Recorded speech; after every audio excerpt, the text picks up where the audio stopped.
iHeartRadio Broadway, driven by Mercedes-Benz. The best or nothing. You know, I've really been able to focus on a few things that I haven't been able to focus on ever in my life, which are self-care,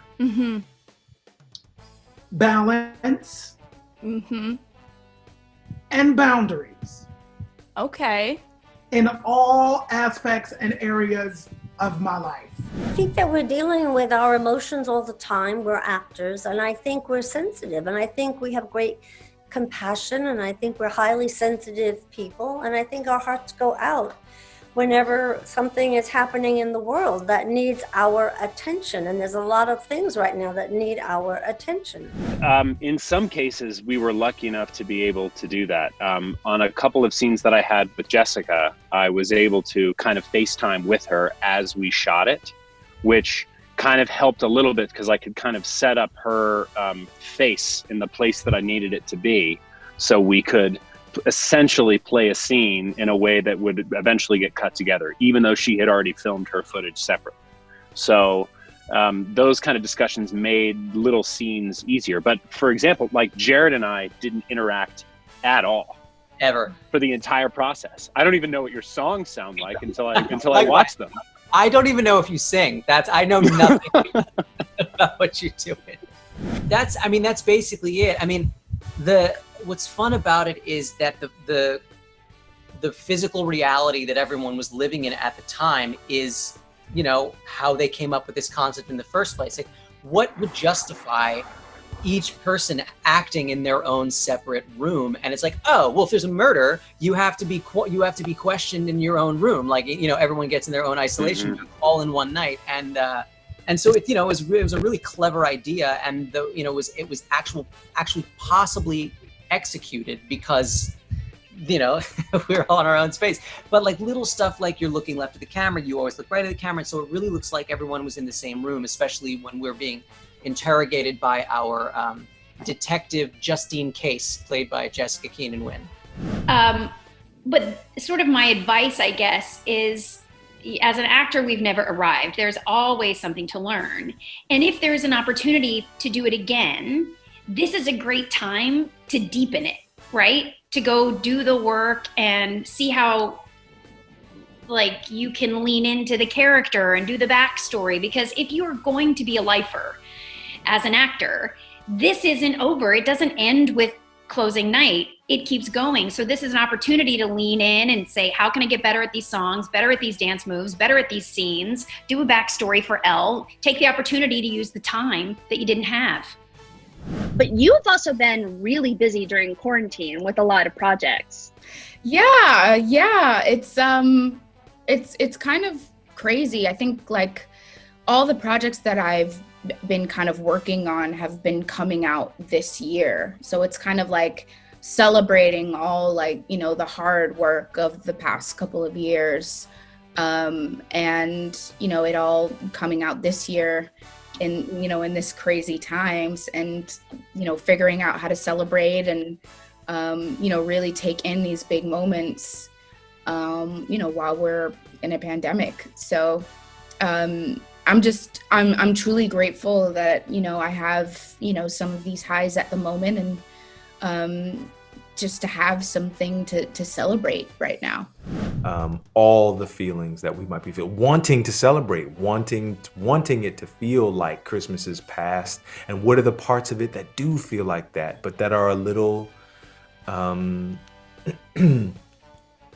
a little, you know, maybe a little more tender, you know what I mean? You that are a little more tender. So we tried to make an album. I think when you listen, you know, you'll hear us reaching for that joy. We are fighting for any shred of joy that is available, because that's the thing. Look, I started this thing, you know, talking about the things that are tough, talking about this interview. It started this interview talking about the things that are tough, but also I'm spending all this time with my kid, right? So yes, there are drawbacks, and I wish that she was with 3-year-olds more for her and for me. But it is such precious time that we're spending together. I haven't been home from my kid this many nights in a row, this many mornings in a row, her whole life. Yeah.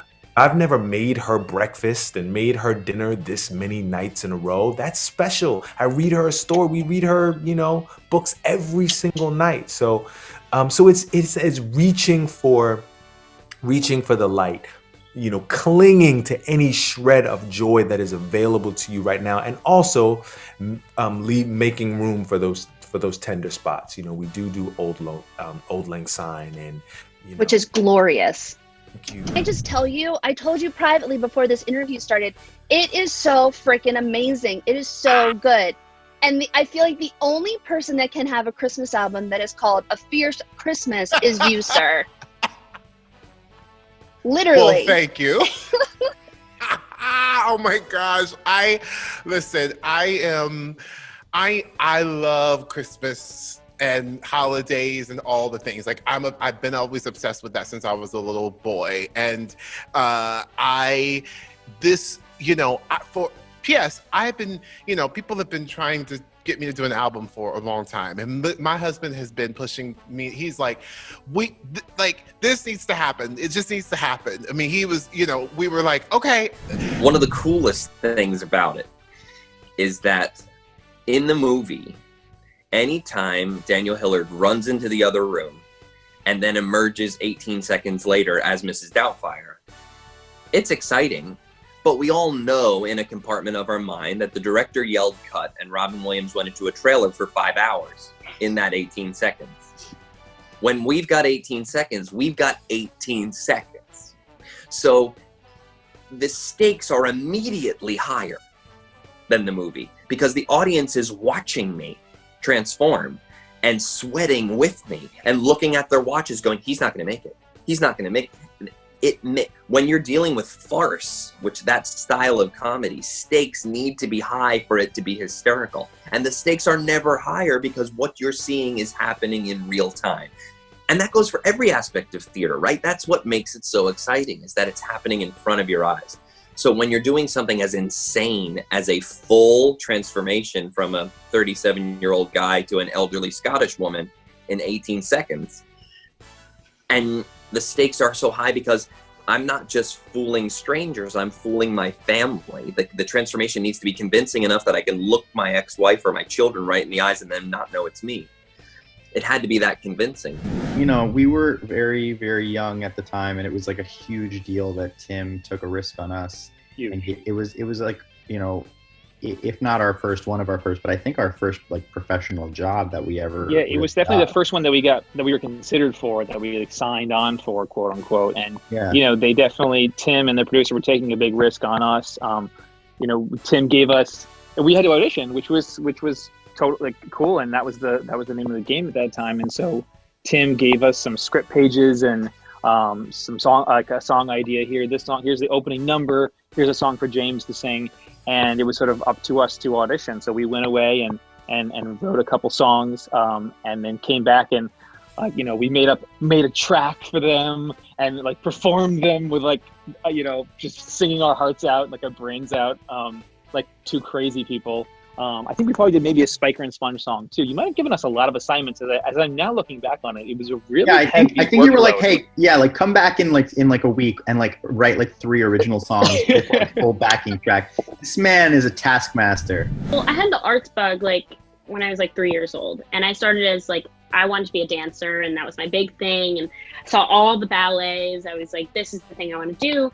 And that transformed into going to see a few Broadway musicals, but I never saw anything that had kids.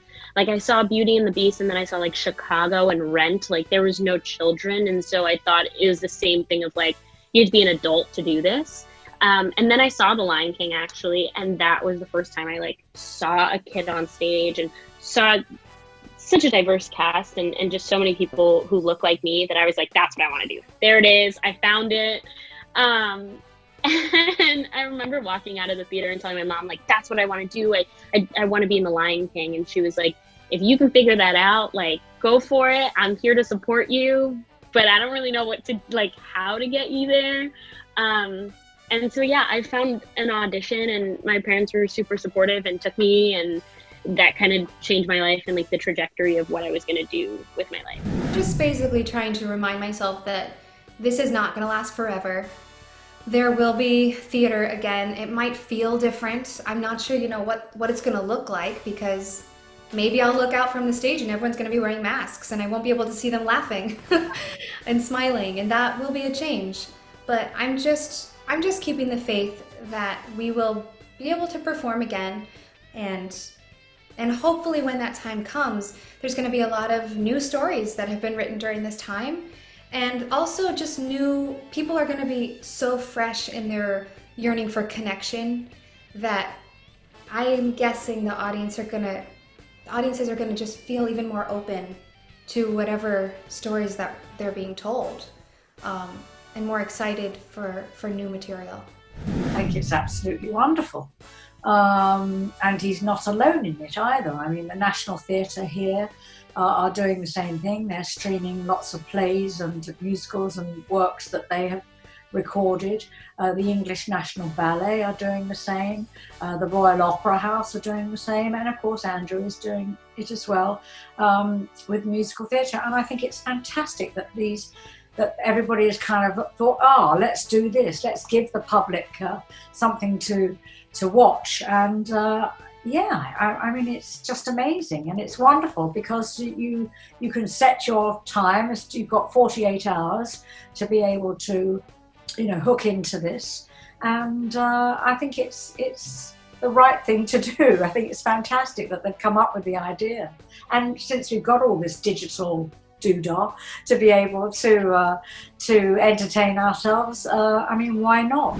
Well, we were obviously very aware that movie holds a pretty significant place in a lot of people's hearts, and so because of that, we're not remaking the film. It's very much going to be kind of a reboot of the character. And Gregory MacDonald wrote something like 11 novels that featured the character Fletch in them. So there's a lot of stories to be told, and what we're trying to do is kind of, in the most pure sense of it, reboot it. And take a lot of the humor and intelligence and go a different way. I'm not going to do a Chevy Chase impression. There's already a perfectly good Chevy Chase out there, and I would never want to step on those toes. I love the film. I think it's a phenomenal movie, and there's a reason that a movie from 1985 still resonates as deeply as it does. I just watched it the other night. Made me laugh. But we're going to try to bring a different spin, and we've got Greg Mottola directing, who's a friend of mine and an excellent comedy director, and a wonderful writer named Zev Barrow, who's adapting one of the other novels. So we're going to tell a different story with a different spin, but hopefully it will remind people of why they liked Fletch so much. iHeartRadio Broadway, driven by Mercedes-Benz. The best or nothing.